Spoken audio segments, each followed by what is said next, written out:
দুপুরে রান্না হচ্ছে মাছ দিয়ে পটল আর আলু, পেঁয়াজটা ভেজে নিচ্ছি।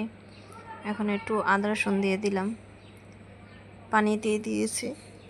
এখন মশলাগুলো দিয়ে দিব। 1 চামচ হলুদের গুঁড়া, 1 চামচ মরিচের গুঁড়া, লবণ পরিমাণ মতো দিয়ে দিয়েছি। এখন ভালোভাবে কষিয়ে নিচ্ছি।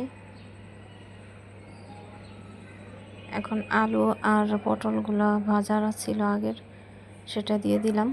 এখন এটাকেও ভালো করে কষিয়ে পানি দিয়ে দিব।